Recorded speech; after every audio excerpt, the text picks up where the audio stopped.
कार्तिक महात्म अथ सप्तमो अध्याय। नारद जी ने कहा कि हे राजन, कार्तिक मास का व्रत करने वाले के नियम सुनिए। मैं संक्षेप में कहता हूँ। जो व्यक्ति कार्तिक मास का व्रत करता है वो सब तरह के आमिष, उर्द, मधु, राई, खटाई तथा मदकारी वस्तुओं का भक्षण न करे। उक्त व्रत करने वाला दूसरे का अन्न न ग्रहण करे, किसी से विद्वेष न करे तथा तीर्थ के अतिरिक्त विदेश न जाए। देवता, वेद, ब्राह्मण, गुरु, गौ, व्रती, नारी, राजा तथा गुरुजनों की निंदा न करे। कार्तिक मास का व्रत करने वाला दाल, तिल, तेल, पकवान, क्रय किया हुआ पका हुआ भोजन न ग्रहण करे। निंद भावना, कुवाच का त्याग करे। किसी भी जीव का मांस, चूना, जंबीरी, नींबू, मसूर, बासी तथा जूठे अन्न का परित्याग करे। बकरी, गाय और भैंस के दूध के अतिरिक्त किसी अन्य पशु का दूध न पिए। ब्राह्मण द्वारा क्रय किए गए सभी रस, गुड़ आदि, सांभर, नमक आदि का परित्याग करे। तांबे के पात्र में रखा हुआ पंचगव्य, अत्यंत लघु गढ़े का पानी, केवल अपने ही लिए पकाया हुआ अन्न आमिष कहा जाता है।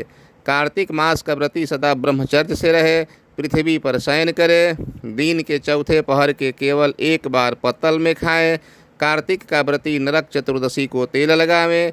अतिरिक्त दूसरी तिथियों में तेल लगाकर का स्नान त्याज्य है, क्योंकि व्रती मनुष्य सिंघाड़ा, कोहड़ा, प्याज, भंटा, गाजर, मूली, छत्राक इन सब वस्तुओं का ग्रहण न करे। लौकी, भंटा, कोहड़ा, कटेरी का फूल, तरबूज तथा कैथ इनको कार्तिक मास का व्रती त्याग करे। व्रती मासिक धर्म के समय स्त्री से, चंडाल, पापी, ब्राह्मण द्रोही तथा नास्तिकों से संभाषण न करे। उपर्युक्त मनुष्यों, कुत्तों तथा कौओं द्वारा दृष्ट पका भोजन, सूतक के समय का पका भोजन, दोबारा पकाया हुआ भोजन, जला हुआ अन्न न खाएं। अपनी शक्ति के अनुसार कृच्छ, चंद्रायण आदि व्रत श्री विष्णु भगवान की प्रसन्नता हेतु करे।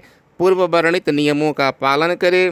कार्तिक व्रत करने वाले प्राणी प्रतिपदा को कुम्हड़ा, द्वितीया को कटहल, तृतीया को तरुणी स्त्री, चतुर्थी को मूली, पंचमी को बेल, षष्ठी को तरबूज, सप्तमी को आंवला, अष्टमी को नारियल, दशमी को लौकी, एकादशी को परवल, द्वादशी को बैर, त्रयोदशी को भंटा, चतुर्दशी को गाजर और पूर्णिमा को साग ये वस्तुएं यथोक्त तिथियों में न खाएं और रविवार को आंवला का भक्षण न करें। व्रती इन शाकों में से या वर्जित शाकों में से कोई शाक खाना चाहे तो ब्राह्मण को देकर खाएं। यही विधान माघ मास के व्रत के लिए भी है।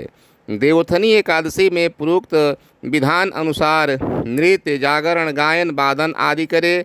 इस प्रकार विधिवत व्रत करने वाले व्रती को देखकर जम के दूत जैसे सिंह की गर्जना से हाथी भाग जाते हैं, उसी तरह वहाँ से भाग जाते हैं। यह कार्तिक व्रत सब व्रतों में श्रेष्ठ हैं।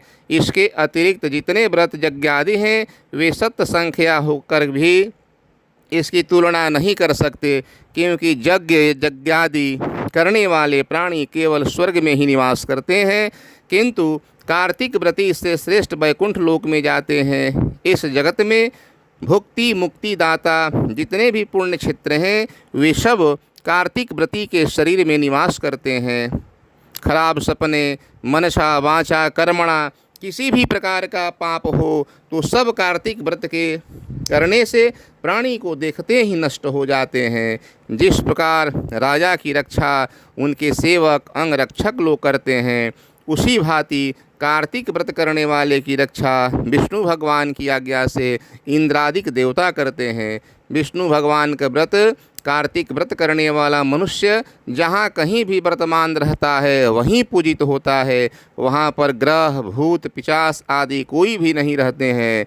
विधि विधान सहित कार्तिक व्रत करने वाले मनुष्य के पुण्यों का वर्णन चार मुख वाले ब्रह्मा जी भी कहने में यह समर्थ हैं। यह विष्णु कार्तिक व्रत संपूर्ण पापों को नाश करने वाला है। पुत्र, पौत्र, धन तथा धान्य को उन्नत करने वाला है। यह कार्तिक व्रत जो मनुष्य करता है उसको तीर्थ में न जाने या तीर्थ की सेवा करने से क्या उद्देश्य, उसको सब पुण्य फल कार्तिक व्रत से ही प्राप्त हो जाते हैं।